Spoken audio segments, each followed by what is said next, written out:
Class 10 ভৌতবিজ্ঞান চলতরিৎ এর আগে আমরা শুরু করেছিলাম। একটা ক্লাস হয়েছে চলতরিতের, প্লেলিস্ট বানানো আছে। আর আজকে আমরা করব কিছুটা, গতদিন বেশি কিছু হয়নি, শুধুমাত্র সামান্য একটু ইন্ট্রোডাকশান পার্ট একটু হয়েছিল, যে কোনো পদার্থ কী দ্বারা তৈরি, পরমাণু দ্বারা তৈরি, এবং পরমাণুর ভেতরে কী কী জিনিস থাকে। তো একবার বলে দিচ্ছি আমি আরেকবার। তো চলতরিৎ জিনিসটা কি? চলতরিৎ মানে যে তড়িৎ চলাচল করে, যেমন আমাদের টিভি, ফ্যান, এই জাতীয় জিনিসগুলো চলে, তো এগুলো হচ্ছে চলতরিতের মাধ্যমে চলে। আর স্থির তড়িৎ কোনটা? ঘর্ষণের ফলে সৃষ্টি হওয়া যে তড়িৎ ওই বস্তুতেই আবদ্ধ থাকে, তাকে তারের মাধ্যমে বয়ে নিয়ে যাওয়া যায় না, এক জায়গা থেকে অন্য জায়গায় স্থানান্তরিত করে নিয়ে যাওয়া যায় না, সেটা হচ্ছে স্থির তড়িৎ। যেমন চিরুনি আর চুলের ওই উদাহরণটা বলেছিলাম, চিরুনি দিয়ে চুল ঘষলে বা চিরুনি দিয়ে যদি শুকনো কাগজ ঘষো, তাহলে কিছুক্ষণ পর দেখবে কাগজগুলো চিরুনিতে আকর্ষিত হচ্ছে, তো এটা স্থির তড়িৎ। আবার বজ্রবিদ্যুৎ, মেঘে মেঘে ঘর্ষণ যেহেতু হচ্ছে, তাহলে সেটাও হবে স্থির তড়িৎ। ওটাও তারের মাধ্যমে আমরা এক জায়গা থেকে অন্য জায়গায় নিয়ে যেতে পারবো না, কিন্তু হ্যাঁ, যদি ওখানে প্রচুর পরিমাণে তড়িৎ তৈরি হয়, তবে সেই তড়িৎ যদি আমরা নিয়ে যেতে পারি, বহন করে নিয়ে যেতে পারি, তাহলে সেই তড়িৎ দিয়ে আমরা প্রচুর কাজ করতে পারবো। কিন্তু দুর্ভাগ্যবশত সেটা করা সম্ভব না, কারণ সেটা স্থির তড়িৎ, ওটা পৃথিবীতেই চলে যায়, মাটির নিচেই চলে যায়, মানে পৃথিবীতেই থেকে যায়। ঠিক আছে, বেশ, চলো। তো পরমাণু কি? পরমাণুর দুটো অংশ থাকে। একটা হচ্ছে যে অংশে প্রোটন আর নিউট্রনরা জোটবদ্ধ অবস্থায় থাকে, সেটাকে বলা হয় নিউক্লিয়াস। সেখানে প্রোটন আর নিউট্রনরা থাকে, প্রোটনের আধান প্লাস আর নিউট্রনের কোনো আধান নেই, নিউট্রন নিস্তড়িত কণা। আর এটাকে নিউক্লিয়াস বলছে। নিউক্লিয়াসকে ঘিরে কিছু কণা ঘুরতে থাকে, তো যে কণাগুলো ঘোরে সেই কণাগুলোর নাম হচ্ছে ইলেকট্রন, এবং ইলেকট্রনের আধান হচ্ছে ঋণাত্মক। ইলেকট্রনরা যে অঞ্চলে থাকে সেই অঞ্চলটার নাম হচ্ছে ইলেকট্রন মহল। তো পরমাণুর দুটি অংশ, নিউক্লিয়াস ও ইলেকট্রন মহল। তো নিউক্লিয়াসে কারা কারা থাকে? প্রোটন আর নিউট্রনরা। আর ইলেকট্রন মহলে ইলেকট্রনরা থাকে। পরমাণু মূলত তাহলে কটি কণা দ্বারা গঠিত হলো? 3টি কণা, প্রোটন, নিউট্রন আর ইলেকট্রন। ইলেকট্রনের জায়গা কোনটা? ইলেকট্রন মহল। আর প্রোটনের জায়গা কোনটা?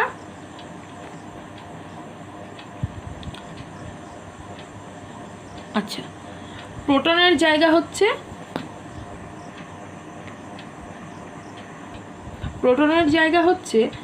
এই যে প্রোটন আর নিউট্রনের জায়গা নিউক্লিয়াস, আর ইলেকট্রনের জায়গা ইলেকট্রন মহল। তো ইলেকট্রনরা এরকম কতগুলো কক্ষপথে ঘুরতে পারে? সব থেকে বেশি, মোট 7খানা কক্ষপথ, এর বেশি কক্ষপথ হয় না। হ্যাঁ, তো 7খানা কক্ষপথ কি কি বলেছিলাম? প্রথম কক্ষপথকে বলে কে, মানে এই যে কক্ষপথ, এটাকে বলবে কে, তারপর একটা এল, তারপর একটা এম, তারপরে এন, তারপরে ও, পি, কিউ। তো প্রথম কক্ষপথ মানে কোন নম্বর কক্ষপথ? কে নম্বর কক্ষপথ। তাহলে কে কক্ষপথে কতগুলি ইলেকট্রন থাকবে? কে কক্ষপথে ইলেকট্রন মানে সর্বোচ্চ ইলেকট্রন কত থাকতে পারে? এর কম থাকতে পারে, কিন্তু এই সর্বোচ্চ ইলেকট্রনের বেশি থাকবে না কখনোই কক্ষপথগুলোতে, যেগুলো বের করছি। হ্যাঁ, তো কে কক্ষপথে ইলেকট্রন সংখ্যা নির্ণয়ের সূত্রটা হচ্ছে 2n²। মনে থাকবে, 2n² মানে কি? ইলেকট্রন সংখ্যা। ইলেকট্রন সংখ্যার অর্থ কোথায় ইলেকট্রন সংখ্যা? কক্ষপথে ইলেকট্রন সংখ্যা, কক্ষপথে ইলেকট্রনের সংখ্যা। এনটা কি? এন হচ্ছে কক্ষপথ সংখ্যা। কিভাবে আমরা দেখছি। তাহলে কে কক্ষপথে ইলেকট্রন সংখ্যা কত হবে? 2 ইন্টু n² হলো। যেহেতু কে কক্ষপথ মানে কি? n মানে কত? এখানে 1 হবে না কেন? n মানে হচ্ছে কক্ষপথ সংখ্যা, মানে 1 2 3 4 5 6 7। ঠিক আছে, তাহলে 2n², তাহলে 1 বসবে। 2 ইন্টু 1² মানে কি? 1 ইন্টু 1 মানে হচ্ছে দুটি। তাহলে কে কক্ষপথ মানে প্রথম কক্ষপথে দুটো ইলেকট্রন থাকবে, সর্বোচ্চ কক্ষপথে সর্বোচ্চ ইলেকট্রন সংখ্যা। হ্যাঁ, সর্বোচ্চ মানে সবচেয়ে বেশি ইলেকট্রন সংখ্যা দুটির বেশি থাকতে পারবে না, দুটির কম থাকবে, কিন্তু একটা থাকতে পারে বা থাকবে না, এরকমও হতে পারে। কিন্তু হ্যাঁ, থাকবে, অবশ্যই থাকবে, থাকাটা উচিত। কিন্তু তিনখানা থাকতে পারে না, এটা যেন মাথায় থাকে কে কক্ষপথে। ঠিক আছে, তাহলে কে কক্ষপথ আমরা বের করলাম। এভাবে তোমরা বাকিগুলো বের করবে বাড়িতে, আমি আর দুটো বের করে দিচ্ছি, তোমরা বাকিগুলো বাড়িতে বের করবে। কে কক্ষপথ। এবারে এল কক্ষপথের সর্বোচ্চ ইলেকট্রন সংখ্যা কত হবে? এটা কিন্তু সর্বোচ্চ, হ্যাঁ, এর থেকে কম থাকবে কিন্তু বেশি কখনোই থাকতে পারবে না। সর্বোচ্চ ইলেকট্রন সংখ্যা বার করি, 2n² হয়। আর এখানে n = কত হবে? কত নম্বর কক্ষপথ? এল, কে এল 2 নম্বর কক্ষপথ, তাহলে n এর মান কত হবে এখানে? 2। কেন? এল মানে হচ্ছে দ্বিতীয় কক্ষপথ, যেহেতু তাই তো দ্বিতীয় কক্ষপথের জন্য, যেহেতু দ্বিতীয় কক্ষপথ হলো, তাই n = কত হবে? 2। তাহলে এখানে বসবে n এর জায়গায় বসবে 2 এর স্কোয়ার। তাহলে 2 × 2 এর স্কোয়ার মানে কি? এই 2 কবার আছে? দুবার আছে, তার মানে 2 × 2 = 4, 2 × 8, 8টি ইলেকট্রন থাকবে। 8টার কম থাকতে পারে, মানে 3টে 4টে 5টা 6টা, 1টা 2টো 3টে 4টে 5টা 6টা 7টা 8টা, সব থেকে বেশি 8টা। 8টার কম থাকতে পারে কিন্তু 8টার বেশি, মানে 9টা। এল কক্ষপথে যে 9খানা, আচ্ছা বানানটা ঠিক লিখিনি, কক্ষপথে, ঠিক আছে। আচ্ছা, তো 8টার বেশি 9খানা এল কক্ষপথে থাকতে পারে না। ঠিক আছে, কেন পারে না ওগুলো সমস্ত কিছু পরবর্তীতে পড়বে। আরও যখন উঁচু ক্লাস আছে, উঁচু ক্লাস 11, 12 গ্র্যাজুয়েশন, তখন যদি ফিজিক্স থাকে, কেমিস্ট্রি থাকে, তখন তোমরা দেখতে পারবে। আচ্ছা, এল কক্ষপথ। এবারে যদি আমরা এম কক্ষপথ ধরি, এম কক্ষপথে সর্বোচ্চ ইলেকট্রন সংখ্যা, তবে এম কক্ষপথের সর্বোচ্চ ইলেকট্রন সংখ্যা কত হবে? এখানেও তাই হবে, 2n² হয়, কিন্তু এখানে n এর মান কত হবে? কে এল এম। এম মানে কোন নম্বর হচ্ছে? 3 নম্বর হচ্ছে, তার মানে 3 নম্বর, তার মানে 2 × 3 এর স্কোয়ার। তাহলে 2 × এই জিনিসটা দুবার আছে গুণ, কেন? স্কোয়ার আছে তাই। ঠিক আছে, 3 × 3, তাহলে কত হচ্ছে? 3 × 3 = 9, 2 × 18, 18টি। তাহলে এম কক্ষপথে সব থেকে বেশি 18খানা থাকবে। 18খানার কম থাকতে পারে, 18খানার কম থাকতে পারে, কিন্তু 18খানার বেশি 19খানা এম কক্ষপথে কখনোই থাকতে পারে না। মনে থাকবে তো? বেশ, তাহলে এভাবে তোমরা,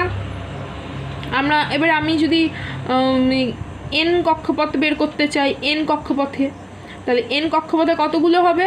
2 × n²। এন মানে হচ্ছে, এখানে এন মানে 4, তাহলে 4 এর স্কোয়ার। 2 × 4 × 4 মানে 4 × 4 = 16, 16 × 2 = 32টি হলো, 32টি কক্ষপথ, ওই 32টি ইলেকট্রন। এইভাবে সব ইলেকট্রনগুলো থাকবে, এভাবে বের করবে। বাকি ও কক্ষপথ, ও কক্ষপথে কতগুলো থাকবে, তারপরে পি কক্ষপথে কতগুলো থাকবে, কিউ কক্ষপথে কতগুলো থাকবে, তোমরা বের করবে ইলেকট্রন সংখ্যা, এগুলো বের করে রাখবে তোমরা। ঠিক আছে, ক্যালকুলেশন তো খুব কঠিন নয়, ইলেকট্রন সংখ্যা নির্ণয় করবে। এটা হচ্ছে বাড়ির কাজ থাকলো, এটা সাধারণ জিনিস। বেশ, এটা হলো, তাহলে এই বিষয়গুলো হলো। কিন্তু একটা কথা সবসময় মাথায় রাখবে, যদি কোনো পরমাণুর, এটা ধরো নিউক্লিয়াস, ধরলাম যে ওর 5খানা ইলেকট্রন আছে, 5খানা প্রোটন আছে, মানে 5খানা প্রোটন মানে কি? যদি 5খানা প্রোটন থাকে তার মানে 5খানা ইলেকট্রন থাকবে। হ্যাঁ, কোনো পরমাণুতে পরমাণু মানে নিস্তড়িত পরমাণু, কোনো মানে সেই পরমাণু একটা আছে। হ্যাঁ, পরমাণুতে যতগুলি প্রোটন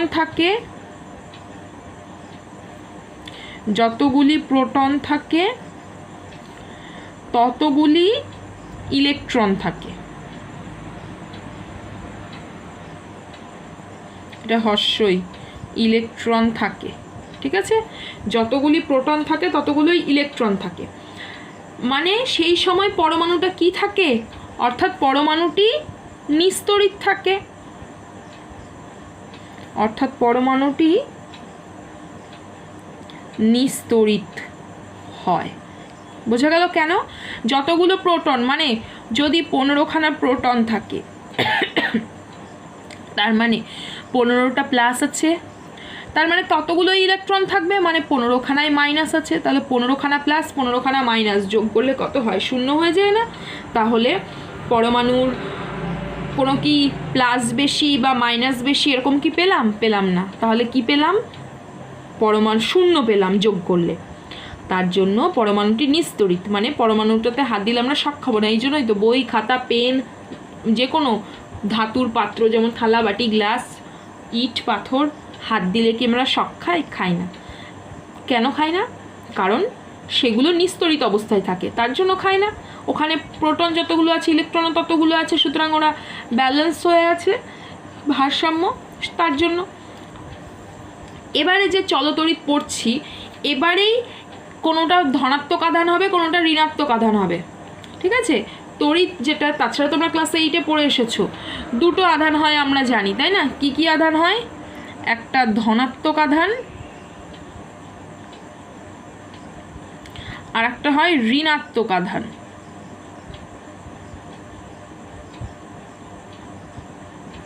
তো ধনাত্মক আধান মানে প্লাস, ঋণাত্মক আধান মানে মাইনাস, এটুকু তো বোঝোই। তো ধনাত্মক আধান মানে কেন ধনাত্মক বলবো আর ঋণাত্মক কখন বলবো সেটা দেখো। আচ্ছা, যদি 15খানা প্রোটন থাকে, ধরলাম 15খানা প্রোটন আছে, ঠিক আছে? 15খানা প্রোটন। দেখো নিউট্রন সংখ্যার সঙ্গে ওরকম কোনো জিনিস নেই এখানে। ধরলাম এই ভিতরে ছোট ছোট ছোট ছোট ছোট ছোট অবস্থায়, আমরা তো দেখতে পাচ্ছি না, ছোট ছোট অবস্থায় 15খানা প্রোটন আছে। আর নিউট্রন কত আছে জানি না, তো নিউট্রনটা শুধু এন লিখে দিলাম। 15খানা প্রোটন আছে, তাহলে বাইরে কতগুলো ইলেকট্রন থাকবে? সাধারণ অবস্থায় 15খানা ইলেকট্রন থাকবে। তো 15খানা ইলেকট্রনকে সাজাবো কি করে দেখো। তাহলে 15খানা ইলেকট্রন থাকবে, 15খানা ইলেকট্রনকে কি করে সাজাবো? প্রথম কক্ষপথে কখানা থাকতে পারে? সবচেয়ে বেশি 2খানা থাকতে পারে, তাই 2খানা প্রথম কক্ষপথে দিয়ে দিলাম। বেশ, তাহলে 2 দিয়ে দিলাম প্রথম কক্ষপথে। কে কক্ষপথে কত দিয়ে দিলাম? 2। তাহলে তারপরের কক্ষপথে কটা থাকতে আমরা জানি? 8। তাহলে 8 আর 2 যোগ করে কত হচ্ছে? 10 হচ্ছে। বেশ, তারপরে আর কত পড়ে থাকছে? 5। তাহলে কে কক্ষপথে 2খানা থাকছে, তারপরে এল কক্ষপথে 8খানা থাকছে, ঠিক আছে? তারপর এম কক্ষপথে কটা থাকবে?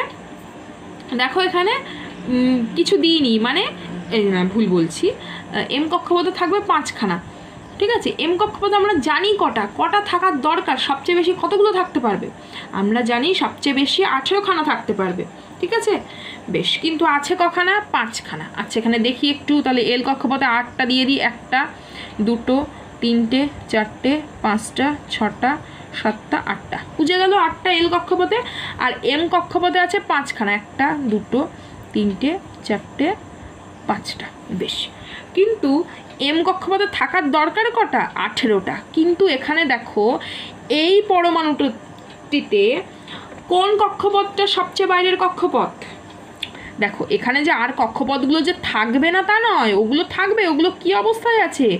ওগুলো ফাঁকা অবস্থায় রয়েছে। হ্যাঁ, তার মানে আমরা এখানে ধরবো ফাঁকাগুলোকে, আর ধরবো না, ধরবো সবচেয়ে বাইরে যেটা আছে সেটাকেই বলবো যে সর্বশেষ কক্ষপথ। এখানে সর্ববহিস্থ কক্ষপথ, শেষ নয়, ঠিক কথাটা হচ্ছে বহিস্থ, সবচেয়ে বাইরের কক্ষপথ কোনটা এখানে বলো তো? কে কক্ষপথ না এল কক্ষপথ না এম কক্ষপথ? দেখো এম, তারপরে এন ও আছে, কিন্তু এগুলোতে যেহেতু ইলেকট্রন নেই তাই এগুলোকে ধরবো না, ধরবো এম। তাহলে এখানে সর্ববহিস্থ কক্ষপথ হচ্ছে এম কক্ষপথ, সর্ববহিস্থ কক্ষপথ এম। এখানে থাকার দরকার হচ্ছে 18টা, কিন্তু সবসময় মাথায় রাখবে সর্ববহিস্থ কক্ষপথে 8টির বেশি ইলেকট্রন থাকতে পারে না, ঠিক আছে? সর্ববহিস্থ কক্ষপথ এম, তাই এম কক্ষপথে 8টি ইলেকট্রন থাকতে হবে। 8টি ইলেকট্রন থাকবে, ঠিক আছে?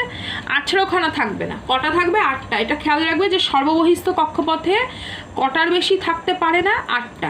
এবারে যদি তুমি এমন বানাতে পারো যে এখানে 8টা পোজানোর পরেও আরও ইলেকট্রন আছে, তখন পরের কক্ষপথটা মানে এম এর পরে এন কক্ষপথে 8খানা পুজিয়ে দেওয়ার পর যে এক্সট্রা থাকবে সেই এক্সট্রাগুলো তখন তুমি এইখানে দাও। এই ভেতরে দাও, ভেতরে তখন যদি 18টা পুজে যায় তো ভালো, কিন্তু যদি এই ভেতরে এমে যদি 18টা না পোজে, ধরো পুজলো 9টা, তাহলে 9টা এখানে দেবো না, ঠিক আছে? মানে 8টা আর 1টা এখানে রেখে দিলাম না, তখন ওই 1টা এখানে রাখবো না, এইখানে 8টা দিয়ে দেবো, ঠিক আছে? পরের কক্ষপথে 8টা দিলাম, আর 1টা যেটা এক্সট্রা থাকবে সেটা এখানে দেবো, তারপরের কক্ষপথে দেবো, ঠিক আছে? বেশ, এইটুকু একটু ভালো করে দেখে নিও, তাহলে কি জানলাম সর্ববহিস্থ কক্ষপথে 8টার বেশি থাকতে পারে না। এবারে এই যে পরমাণুর আধান, ধনাত্মক আধান, ঋণাত্মক আধান, কখন পরমাণু ধনাত্মক আধানে আহিত হবে আর কখন ঋণাত্মক আধানে, কিংবা আহিত হয়ই বা কেন, ঠিক আছে? কেন আহিত হচ্ছে একটু দেখে নাও। আচ্ছা একটু থামো, অসুবিধা হচ্ছে আমার। এই দেখো হয়ে গেছে আসলে, কমপ্লিট। দেখো পরমাণুর কি বললাম, পরমাণু যখন আঁকি ভেতরে ধরো 15খানা প্রোটন আছে আর নিউট্রন ধরলাম আছে 16খানা নিউট্রন, হতেই পারে, এগুলো ছোটো ছোটো ছোটো ছোটো গোল গোল গোল গোল করে আছে এবং তাদের মধ্যে খুব আকর্ষণ বল আছে, হ্যাঁ? আচ্ছা, আর বাইরে ঘিরে রয়েছে কি, ইলেকট্রনরা ঘোরাঘুরি করছে, আরও কক্ষপথ থাকতে পারে, ঠিক আছে? তো 15খানা যেহেতু প্রোটন আছে, তাহলে 15খানায় কি থাকবে, ইলেকট্রনও থাকবে, প্রোটন প্লাস ইলেকট্রন মাইনাস, তাহলে এই কক্ষপথে 2খানা থাকবে, তার কক্ষপথে পরের কক্ষপথে 8টা দিয়ে দেবো, 1টা 2টো 3টে 4টে 5টা 6টা 7টা 8টা, তাহলে 8 9 10 হয়ে গেল, আর 5 পড়ে থাকবে, 1টা 2টো 3টে 4টে 5টা, ঠিক আছে? বেশ, কেন সর্ববহিস্থ কক্ষপথে 8খানা রাখতে চায়? 8টা রাখলে তার আশেপাশের যে, তোমরা তো পর্যায় সারণী পড়া হয়ে গেছে মোটামুটি সকলেরই, তো আশেপাশের যে তার কাছাকাছি, সেই মৌলটার কাছাকাছি যে নিষ্ক্রিয় গ্যাস বা নিষ্ক্রিয় মৌল মানে কি, যারা কারোর সঙ্গে বিক্রিয়া করে না, ঝামেলা করবে না কারোর সঙ্গে, ও একাই 100, ও একাই ঠিক আছে, কারোর সঙ্গে যুক্ত হয় না, তার জন্য বলে নিষ্ক্রিয়, নিজেই ঠিক থাকে। তো তার জন্য প্রত্যেকটা মৌলই চায় তার নিকটতম কাছের নিষ্ক্রিয় মৌলের মতো ইলেকট্রন বিন্যাস লাভ করতে। আর আমরা জেনেছি যে যেগুলো নিষ্ক্রিয় মৌল রয়েছে সেগুলোর প্রত্যেকটারই সর্ববহিস্থ কক্ষপথে 8খানা ইলেকট্রন থাকে, তো তার জন্যই 8টা ইলেকট্রন চায় ওরা, ঠিক আছে? বেশ, এবারে পরমাণু কোনো একটা পদার্থকে যদি অন্য কোনো পদার্থ দিয়ে ঘর্ষণ করা হয়, ঠিক আছে? ঘর্ষণের ফলে কি হয়, দুটো পদার্থের মধ্যে ঘর্ষণ করতে পারো, পদার্থ 1 আর পদার্থ নম্বর 2, হ্যাঁ, মানে এ একটা বি একটা বলতে পারো। তাহলে এই দুটো পদার্থের মধ্যে যদি ঘর্ষণ করাই, তাহলে ঘর্ষণের ফলে প্রোটন নিউট্রন ইলেকট্রন এদের মধ্যে কারা বাইরে বেরিয়ে যায় বলো তো? দেখো, প্রোটন নিউট্রনরা কখনোই বাইরে বেরোয় না, বাইরে বেরোনো সম্ভব না। সম্ভব ওই যখন পরমাণু বোমা তৈরি করা হয় তখন প্রোটনকে আঘাত করা হয়, আমরা পড়বো নিউক্লিয়াস, পরমাণু নিউক্লিয়াস, এই নিউক্লিয় বিভাজন ওখানে পড়বো, বইয়েই পড়া আছে, তখন হয়, তাছাড়া সম্ভব না। রাসায়নিক বিক্রিয়ায় সবসময় অংশগ্রহণ করে ইলেকট্রনরা। কোন ইলেকট্রনরা অংশগ্রহণ করে? এই কাছের কক্ষপথের ইলেকট্রনরা অংশগ্রহণ করে না, মনে থাকে যেন। সর্ববহিস্থ সবচেয়ে বাইরের কক্ষপথের ইলেকট্রনরা হচ্ছে অংশগ্রহণ করে। কেন সবচেয়ে বাইরের কক্ষপথের ইলেকট্রনরা অংশগ্রহণ করে? কারণ হচ্ছে, দেখো এই যে ভেতরে প্রোটন মানে কি, প্রোটন মানে প্লাস, ইলেকট্রন মানে কি, ইলেকট্রন মানে হচ্ছে মাইনাস। তো প্লাস আর মাইনাস পরস্পরকে কিন্তু খুব আকর্ষণ করে, প্লাস মাইনাস কি করে, আকর্ষণ করে। আর একই আধান বিকর্ষণ করে, মানে পরস্পর থেকে দূরে চলে যায়, একই আধান বিকর্ষণ করে, ঠিক আছে?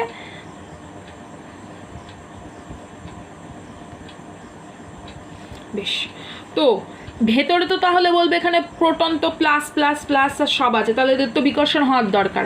বিকর্ষণ হয়, কিন্তু ওখানে যে নিউক্লিয় বলটা আছে না, নিউক্লিয় বলটার পরিমাণ এতটাই বেশি ওই বিকর্ষণ বলকে হার মানিয়ে দেয়, মানে বিকর্ষণ বলের থেকেও প্রচুর বেশি থাকে নিউক্লিয় বল, তার জন্যই জোটবদ্ধ অবস্থায় থাকতে পারে।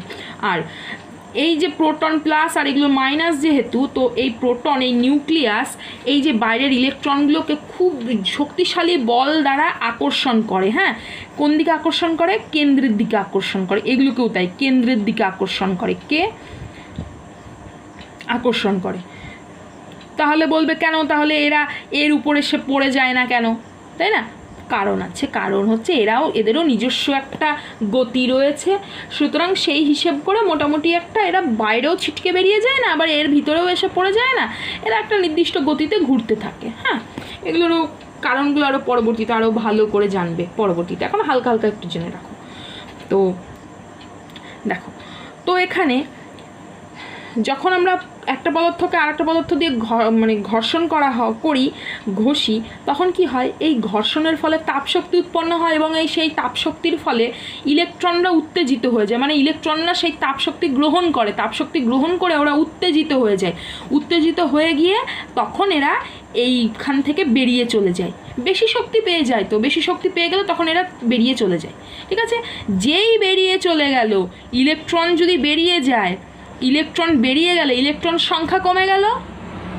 কার সংখ্যা বেশি হলো মনে হচ্ছে? দেখো, প্রোটন সংখ্যা বেশি বাড়ে না, কিন্তু 15খানা প্রোটন ছিল, 15খানা ইলেকট্রন ছিল।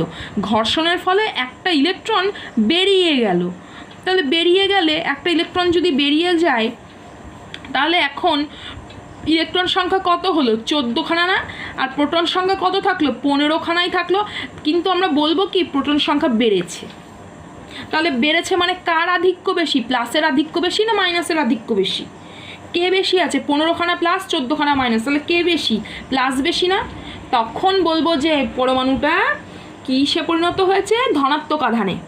বোঝা গেছে? ধনাত্মক আধান, পরমাণু ধনাত্মক আধান, আমি লিখে লিখে বলছি। তারপর এবারে যদি কোনো কারণে ধরো এবারে এরকম হয়েছে 15খানা প্রোটন রয়েছে,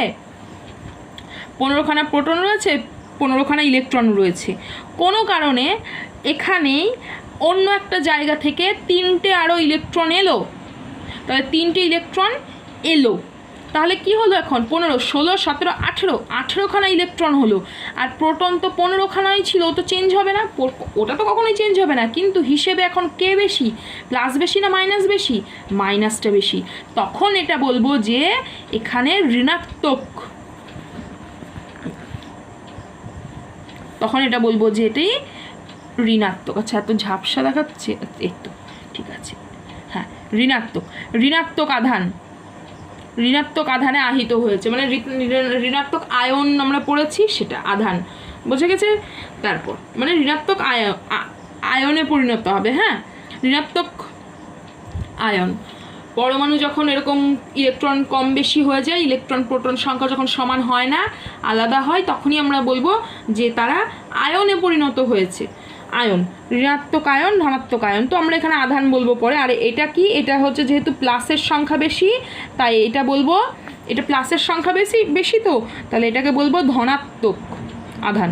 ঠিক আছে, ধনাত্মক মানে প্লাস, ঋণাত্মক মানে মাইনাস। ঠিক আছে, ধনাত্মক মানে প্লাস, ঋণাত্মক মানে মাইনাস। এইবারে চলে আসি এই দিকে। তাহলে এইটুকু শেখা হয়ে গেল সকলের। এবারে দেখো আমরা করব কি করে। তাহলে কোনো একটা পদার্থ থেকে যদি একটা ইলেকট্রন বেরিয়ে যায়, মানে মাইনাস ই যদি দিয়ে দিই, তাহলে কি হবে? এ মাইনাস যদি যদি একটা ইলেকট্রন বেরিয়ে যায়, তাহলে বেরিয়ে গেল মানে কার সংখ্যা বাড়লো? প্রোটনের সংখ্যা বাড়লো, একটা বাড়লো, তাই প্লাসের অর্থ মানে কি একটা ইলেকট্রন কম আছে, যতগুলো ইলেকট্রন থাকার দরকার তার থেকে একটা ইলেকট্রন কম আছে, প্লাস 1ই। বুঝে গেছে? আর এর সঙ্গেই যদি একটা ইলেকট্রন যুক্ত হয়, যোগ একটা ইলেকট্রন, ঠিক আছে, যোগ একটা ইলেকট্রন হয়, মানে বোঝা যাচ্ছে তো, মানে এ যোগ যদি একটা ইলেকট্রন নিই, তাহলে ও কি হবে? একটা ইলেকট্রন বেশি, মানে মাইনাস হবে। ঠিক আছে, তাহলে এইটা হবে ধনাত্মক, এটা হবে ঋণাত্মক আধান, আয়ন। ঠিক আছে, এইবারে আমরা পড়বো বিষয়গুলো। এবারে আমার কাছে যে বইটা আছে এইটুকু একটু ছিল, একটু খসড়া বলতে পারো, মানে রাফ, এইটুকু একটু জানার দরকার। এটা হচ্ছে পূর্ব পরিচিত একটু, হ্যাঁ, পূর্ব পাঠের পুনরালোচনা বলে না, সেই জিনিসগুলো, এগুলো না জানলে না এবারে হবে না। এবারে আমার কাছে যে বইটা আছে আমি এই বইটা পড়ছি, আর তোমাদের কাছে যা বই আছে সেটা তোমরা পড়ো, একটু দেখে নাও আমি কীভাবে পড়ছি। হ্যাঁ, বলছে তড়িৎ আধান, ইলেকট্রিক চার্জ। বলছে ভরের মতো আধানও পদার্থের একটি নিজস্ব স্বকীয় ধর্ম। ভর যেমন নিজস্ব ধর্ম, আধানও একটা স্বকীয় ধর্ম। প্রতিটি পদার্থের পরমাণু প্রধানত 3টি কণা যথা প্রোটন, নিউট্রন ও ইলেকট্রন নিয়ে গঠিত। কণা 3টির মধ্যে নিউট্রন নিস্তড়িত, প্রোটন ও ইলেকট্রন পরস্পরকে আকর্ষণ করে, এটা তো আমরা জানলাম। আবার সমতড়িৎধর্মী দুটি ইলেকট্রন কিংবা দুটি প্রোটন পরস্পরকে বিকর্ষণ করে, এটাও জানি। ইলেকট্রন তো পরস্পরকে বিকর্ষণই করবে, মাইনাস মাইনাস। যদি দুটো প্লাস প্রোটন থাকে তারাও পরস্পরকে বিকর্ষণ করবে, ঠিক আছে। এই আকর্ষণ বল ও বিকর্ষণ বলটাকেই বলা হয় তড়িৎ। যে আকর্ষণ বল বা বিকর্ষণ বল সেটাই হচ্ছে তড়িৎ। তাহলে তড়িৎ 2 প্রকার হতে পারে, আকর্ষণও হতে পারে, বিকর্ষণও হতে পারে। 2 প্রকার নয়, মানে বলটা 2 রকম হতে পারে, হ্যাঁ। আর চলতড়িৎ, স্থির তড়িৎ ওটা তো জানি। আর পদার্থের যে ধর্মের জন্য এই তড়িৎ বল ক্রিয়া করে তাকেই তড়িৎ আধান বলে, যে ধর্মের জন্য। এটা একটা ধর্ম, ঠিক আছে, বেশ। এরপরে আমরা পড়বো এবারে তড়িৎ আধানের ধর্মাবলী। বলছে যে বিপরীতধর্মী তড়িৎ আধান পরস্পরকে আকর্ষণ করে, এটা তো জানলাম। সমধর্মী তড়িৎ আধান পরস্পরকে বিকর্ষণ করে, হয়ে গেল। কোনো বিচ্ছিন্ন সংস্থার মোট তড়িৎ আধান সর্বদা ধ্রুবক, এর সৃষ্টি কিংবা ধ্বংস হয় না। বিচ্ছিন্ন তড়িৎ আধান মানে কি বলতে চেয়েছে বলো তো? মানে বিচ্ছিন্ন সংস্থা মানে একটা একক পরমাণুর কথা বলছে, হ্যাঁ। একটা একক পরমাণুর তো তড়িৎ আধান তো ধ্রুবকই হয়, তাই না? ধ্রুবকই তো সবসময় হয়। কিংবা ধরো একটা একক কোনো প্রোটন যদি বলো, আলাদা একটা প্রোটন আছে, ওই যে বিগ ব্যাং যখন হয়েছিল, আমরা যেটা জানি আপাতত যে সেই একটা বিশ্ব ব্রহ্মাণ্ড সৃষ্টির যে বিস্ফোরণটাকেই তো বলা হয় বিগ ব্যাং। তো সেই বিগ ব্যাংয়ের সময় একটা কণা থেকে আমাদের আজ এই গোটা বিশ্ব ব্রহ্মাণ্ড সৃষ্টি হয়েছে। তো সেই কণাটাকে বলা হয় তো ঈশ্বর কণা বা গড পার্টিকেল, তাই তো, সিঙ্গুলার পয়েন্ট অফ সিঙ্গুলারিটি। তো সেই জিনিসটা তো তখন তো প্রথম যখন বিস্ফোরণটা হয় তখন তো সর্বপ্রথম প্রোটন তৈরি হয়েছে। তো না, ঠিক তা নয়, প্রথম প্রোটন তৈরি হয়নি। প্রোটন, নিউট্রন, ইলেকট্রন তৈরি হওয়ার জন্য যেগুলো দরকার সেইগুলো তৈরি হয়েছে, তারপর সেগুলো যুক্ত হয়ে প্রোটন, নিউট্রন, ইলেকট্রন তৈরি হয়েছে। তারপর প্রোটন, নিউট্রন, ইলেকট্রন মিলে বিভিন্ন মৌল তৈরি হয়েছে। তো সর্বপ্রথম মৌল হচ্ছে হাইড্রোজেন, তারপর হিলিয়াম, লিথিয়াম, এভাবে করতে করতে আজ আমাদের কাছে 118খানা মৌল জানা আপাতত, তাই তো? ঠিক আছে। তো একক মানে ওই তো প্রোটন যদি একা আলাদা থাকে তাহলে তার আধান আলাদা হবে, যদি ইলেকট্রন আলাদা থাকে তার আধান আলাদা হবে। মানে আমরা নিজেরা কখনো নতুন করে প্রোটন সৃষ্টি করতে পারবো না বা ইলেকট্রন সৃষ্টি করতে পারবো না, হ্যাঁ। কারণ হচ্ছে আমরা সৃষ্টি করি না, আমরা শুধুমাত্র ওই যে পদার্থগুলো আছে আমাদের কাছে সেগুলো দিয়েই নতুন পদার্থ বানাই, হ্যাঁ, আমরা আবিষ্কার করি। এই জন্যই বলবে, দেখবে বলে শুনি আমরা যে কোনো বিজ্ঞানী এটি আবিষ্কার করেছেন, মানে পৃথিবীতে ছিল ওই জিনিসগুলো, সেগুলো শুধুমাত্র আরও মানে জনসমক্ষে জানানো, মানে নতুন কিছু না, পৃথিবীর জিনিসগুলো দিয়ে, পৃথিবীতে রাখা জিনিসপত্রগুলো দিয়ে একটা নতুন জিনিস তৈরি করা। তো এটাকে সৃষ্টি বলে না, এটাকে বলা হয় তো আবিষ্কার করা বা তৈরি করা। সৃষ্টি একজনই করেছেন, আমাদের ঈশ্বর সৃষ্টিকর্তা, উনারই মাত্র একমাত্র ক্ষমতা সৃষ্টি করার, ঠিক আছে। তারপর দেখো কি বলছে, তো সৃষ্টি কিংবা ধ্বংস হয় না, হলো কেবল একটি বিচ্ছিন্ন সংস্থার এক অংশ থেকে অন্য অংশে এর স্থানান্তর হয়। অবশ্যই কোনো আহিত বস্তুর আধান সর্বদাই ইলেকট্রনের আধানের পূর্ণ গুণিতক।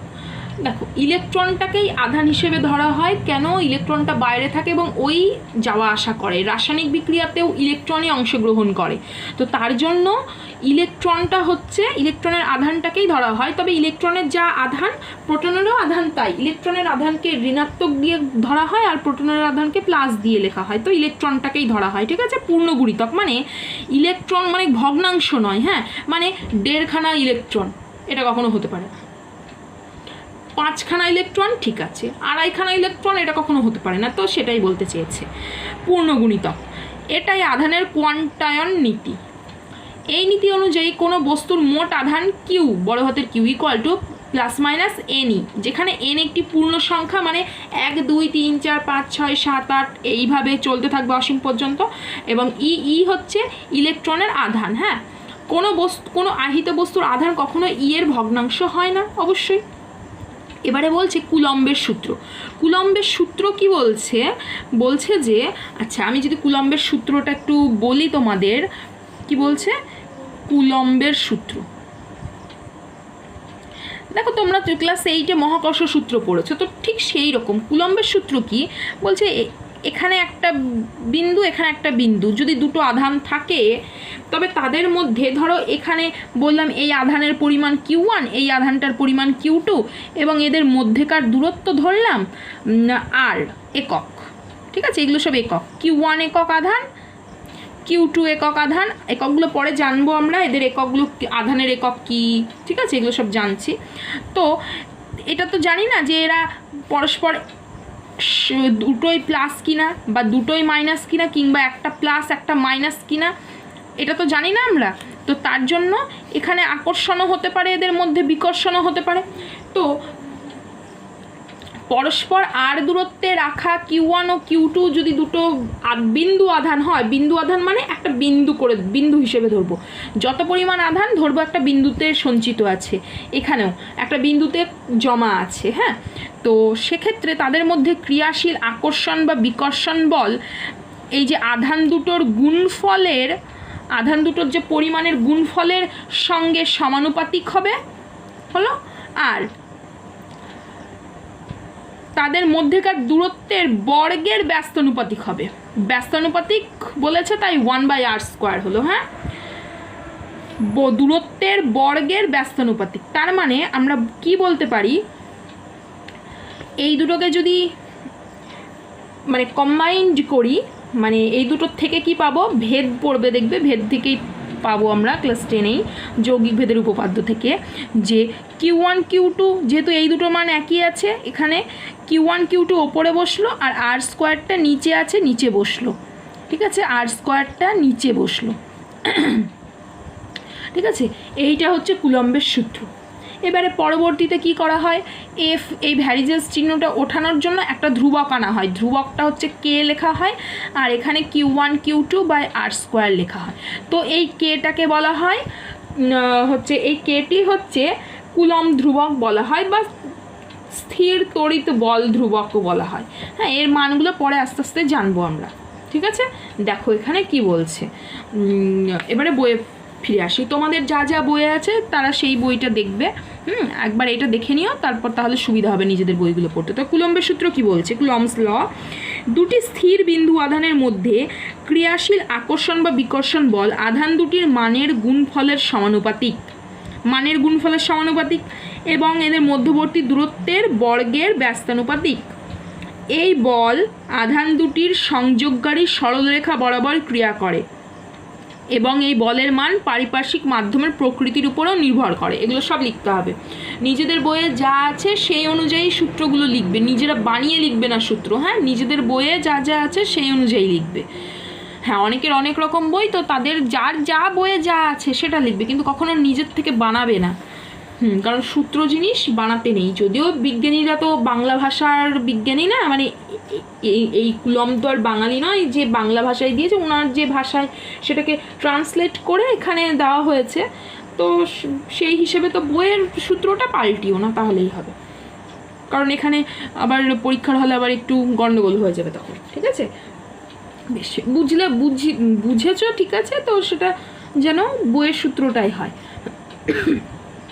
আচ্ছা দেখো এবারে কি বলছে, তো এই যে এফ এর মানটা এই যে আকর্ষণ বিকর্ষণ বলটা সোজাসুজি কাজ করবে, এইরকম করে টেরা বেঁকা করে কাজ করবে না, বা এইরকম করে কাজ করবে না, দেখতে পাচ্ছ না তাই না, বা এইরকম করে কাজ করবে না, সোজাসুজি কাজ করবে, সংযোগকারী সরলরেখা বরাবর কাজ করবে, হ্যাঁ। আর কি করবে, আর হচ্ছে পারিপার্শ্বিক মাধ্যম, মানে এই কণা দুটো জলের মধ্যে আছে, নাকি এই কণা দুটো বায়ুর মধ্যে আছে, নাকি এই কণা দুটো মহাকাশে আছে, ঠিক আছে, নাকি এই কণা দুটো লোহার ভেতরে আছে, নাকি কণা দুটো কাঠের ভেতরে আছে বা প্লাস্টিকের ভেতরে আছে, এগুলোকে বলা হয় পারিপার্শ্বিক মাধ্যম, মানে যে মাধ্যমে আমি কণা দুটোকে রাখবো, ঠিক আছে। বেশ, তো তাদের ওপর নির্ভর করে। এবারে কুলম্বের সূত্রের গাণিতিক ব্যাখ্যাটা দেখো কি বলছে, আমি তো বুঝিয়ে দিয়েছি একবার, আমি একবার পড়ে দিচ্ছি, দেখো পড়ে নাও। বলছে যে কুলম্বের সূত্রের গাণিতিক ব্যাখ্যা, ধরা যাক দুটি বিন্দু আধান Q1 ও Q2, দেখো Q1 আর Q2 তোমাদের বইয়েও থাকবে, পরস্পর থেকে আর দূরত্বে অবস্থিত। এই যে দূরত্বটাকে আর ধরছে, দূরত্বটাকে আর ধরা হচ্ছে এবং আধান দুটির মধ্যে ক্রিয়াশীল বল এফ হলে, এদের যদি ক্রিয়াশীল বল এফ হয়, এটা আকর্ষণও হতে পারে বিকর্ষণও হতে পারে। তাহলে কুলম্বের সূত্র অনুসারে কী লেখা যায়? এফ ভ্যারিজেস Q1 Q2, যখন আর ধ্রুবক, ঠিক আছে, যখন Q1 Q2 বলবো তখন আর ধ্রুবক হবে, এবং এফ ভ্যারিজেস 1/r² হবে যখন Q1 Q2 ধ্রুবক। মানে Q1 Q2 স্থির রাখলে আর হবে তখন বর্গের ব্যস্তানুপাতিক, আর যখন আর স্থির রাখবো মানে দূরত্ব যখন একই রাখবো তখন আধানের গুণফলের সঙ্গে সমানুপাতিক। মানে একটা কথা ভাবো, যদি এই কণা দুটোকে অনেক দূরে নিয়ে চলে যায় তাহলে তাদের মধ্যে আকর্ষণ বল বাড়বে না কমবে? দেখো কমবে। আবার যদি এই কণা দুটোকে তাদের খুব কাছে নিয়ে আসি তাহলে আকর্ষণ বল বা বিকর্ষণ বল বাড়বে না কমবে? বাড়বে, ঠিক আছে। আবার যদি এই দূরত্বটাকে ঠিক রাখলাম, এই আধানের পরিমাণ দুটোকে কমিয়ে দিলাম, আধানের পরিমাণ দুটোকে কমিয়ে দিলাম, তখন তাদের আকর্ষণ বল কী হবে? কমবে। আবার দূরত্বটা যা আছে তাই থাকলো আরের মান, কিন্তু আধানের পরিমাণটাকে অনেক বেশি বাড়িয়ে দিলাম, তখনও বাড়বে, ঠিক আছে। বেশ, এবারে দেখো কি বলছে, এগুলো একটু খেয়াল রাখবে। তাহলে হলো এবারে এখানে যখন এফ ভ্যারিজেস Q1 Q2/r², তখন Q1 Q2 আর আর প্রত্যেকেই পরিবর্তনশীল, বা এফ সমান K × Q1 Q2/r², যেখানে কে হলো সমানুপাতিক ধ্রুবক, যাকে স্থির তড়িৎ বল ধ্রুবক বা কুলম্ব ধ্রুবক বলে। কের মান যে মাধ্যমে আধান দুটি রাখা হয় তার প্রকৃতি এবং ব্যবহৃত এককের পদ্ধতির ওপর নির্ভর করে। কেন ব্যবহৃত একক পদ্ধতি আমরা কটা জানি? দুটো জানি, দেখো সিজিএস আর এসআই। তার জন্য তো শূন্য মাধ্যমে বা বায়ুতে সিজিএস পদ্ধতিতে কে এর মান কত হয়? 1 হয়, এবং সেক্ষেত্রে সূত্রটিকে লেখা যায় F = Q1 Q2/r²। দেখো যখন অঙ্ক করবে তখন যদি Q1 Q2 আর এগুলো যদি সিজিএসে দেয় তাহলে তখন কে এর মান 1 ধরবো এবং সূত্রটা হবে শুধুমাত্র এটা, ঠিক আছে। তখন এই সূত্র দিয়ে অঙ্ক করব, এটা মুখস্থ রাখবে, সব মুখস্থ একদম ঝরঝরে। যেমন কবিতা মুখস্থ করতে ছোটোবেলায় ঝরঝরে করে, সেই ছড়া মুখস্থ করতে বলতে বাচ্চারা যেমন ছড়া বলে, সেইভাবে গোটা পাতাটা সুন্দরভাবে ঝরঝরে করে পড়বে এবং গোটা পাতাটা লিখবে খাতায় পুরোটা সুন্দরভাবে। দরকার পড়লে 5টা করে, কেউ যদি না পারো 5টা করে শব্দ মুখস্থ করবে আর লিখবে। হাতের লেখা ভালো হবে, প্লাস এটা খুব উপকারী, লেখাটা মুখস্থ করে লিখবে তৎক্ষণাৎ একদম, ঠিক আছে। তারপর তখনই লিখে ফেলবে। এবারে 2 নম্বর কি বলছে? শূন্য মাধ্যম বা বায়ু মাধ্যমে এসআই পদ্ধতিতে কে এর মান কত হয়? কে এর মান তখন কিন্তু 1 হয় না, 9 × 10⁹ নিউটন মিটার স্কোয়ার। এটা সি মানে কুলম্বের স্কোয়ার, আমরা জানবো একটু পরেই। সি মানে কুলম্ব, হ্যাঁ, কুলম্বের মানে newton metre square, coulomb to the power -2, মানে newton metre square per coulomb square বলতে পারি, বা newton metre square into coulomb to the power -2, এটা খেয়াল রাখবে যেন। তারপরে আধানের একক, সিজিএস পদ্ধতিতে আধানের একক হচ্ছে ইএসইউ, ইলেকট্রোস্ট্যাটিক ইউনিট, যা স্ট্যাট কুলম্ব নামেও পরিচিত, ঠিক আছে। স্ট্যাট কুলম্ব এটা মানে কি? দুটি সমপরিমাণ সমজাতীয় বিন্দু আধান। সমপরিমাণ সমজাতীয় মানে কি? দুটোকেই প্লাস নিতে হবে বা দুটোকেই মাইনাস নিতে হবে। একটা প্লাস একটা মাইনাস রাখলে তো আকর্ষণ করবে, ঠিক আছে। দুটোকেই একই নিতে হবে, সমজাতীয় সমপরিমাণ। যদি এখানে 5 নিই এখানেও 5ই নিতে হবে, এবং দুটোকেই প্লাস নিতে হবে কিংবা দুটোকেই মাইনাস নিতে হবে, এটা বলতে চেয়েছে। সমপরিমাণ সমজাতীয় বিন্দু আধান বায়ুতে 1 সেমি দূরত্বে থেকে একডাইন বল দ্বারা পরস্পরকে বিকর্ষণ করলে প্রতিটি বিন্দু আধানের পরিমাণ হবে 1 স্ট্যাট কুলম্ব, ঠিক আছে। 1 সেমি দূরত্বে রেখে এক ডাইন বল, কেন দূরত্বের সিজিএস একক কি? সেন্টিমিটার, আর বলের সিজিএস একক হচ্ছে ডাইন, ঠিক আছে। তবে হবে 1 স্ট্যাট কুলম্ব। আর এসআই পদ্ধতিতে আধানের একক কি? কুলম্ব। বলছে তার সংজ্ঞা কি, মানে পরীক্ষায় বলবে যে 1 কুলম্ব কাকে বলে, তখন কি বলবে? যে দুটি সমপরিমাণ সমজাতীয় বিন্দু আধান বায়ুতে 1 মিটার, যেহেতু এসআই পদ্ধতি তাই দূরত্বের এককও মিটার, দূরত্বে রেখে 9 × 10⁹ নিউটন বল দ্বারা পরস্পরকে বিকর্ষণ করলে প্রতিটি বিন্দু আধানের পরিমাণ হয় 1 কুলম্ব, ঠিক আছে। কুলম্ব মানে হচ্ছে, দেখো এই যে কুলম্ব, বা ছোট হাতের লিখলে সবই ছোট হাতের লিখতে হবে, ছোট হাতের COULOMB, এমবি কুলম, আর না হলে এটা ছোটো হাতের সব লিখবে ইংরেজিতে লিখলে, আর না হলে বড় হাতের সি মানেই হচ্ছে কুলম, ঠিক আছে। আর ওটা কি কে এর মান এসআই পদ্ধতিতে কত 9 × 10⁻৯ newton metre square coulomb inverse, বোঝা গেল? কুলম্বের ইনভার্স এটা বা এটাকে লিখতে পারি 9 × 10⁻৯ নিউটন মিটার স্কোয়ার পার কুলম্বের স্কোয়ার, এভাবেও লিখতে পারি, ঠিক আছে। দেখো এভাবেও লিখতে পারি। এইবারে এখানে একটু আসো, দেখো এখানে Q1 যদি এসআই পদ্ধতিতে করি, Q1 কি কুলম্ব হবে, Q2 কুলম্ব হবে, আর হবে মিটার, এফ হবে নিউটন, কে হবে তখন কি, তখন এসআই পদ্ধতি বললে 9 এটা এসআই পদ্ধতিতে, হ্যাঁ এসআই পদ্ধতিতে, ঠিক আছে। এটুকু থাকলো। আর সিজিএস পদ্ধতিতে তো জানলাম কে এর মান কত 1, ঠিক আছে। এইটুকু পড়া থাকলো, এইটুকু পড়া ভালো করে মুখস্থ করে খাতায় লিখে নিয়ে আসবে, হ্যাঁ। তো ঠিক আছে, ভালো করে লিখে নিয়ে আসবে বলতে আমাকে তো দেখাতে পারবে না, তো তোমরা হচ্ছে এটা নিজ দায়িত্বে নিজেরা তৈরি করে রাখবে, ঠিক আছে। বেশ, নেক্সট দিন আমরা এর পরেরটুকু নিয়ে আলোচনা করব। চলতরিতের পরবর্তীতে আরও বিভিন্ন কিছু গাণিতিক ব্যাখ্যা রয়েছে, আরও নতুন কিছু তড়িৎ বিভব, বিভব প্রভেদ, বিভিন্ন কিছু রয়েছে, সেগুলো নিয়ে আলোচনা করব পরের একটা ভিডিওতে, ঠিক আছে। এটুকু ভালো করে সবাই তৈরি করে রাখো।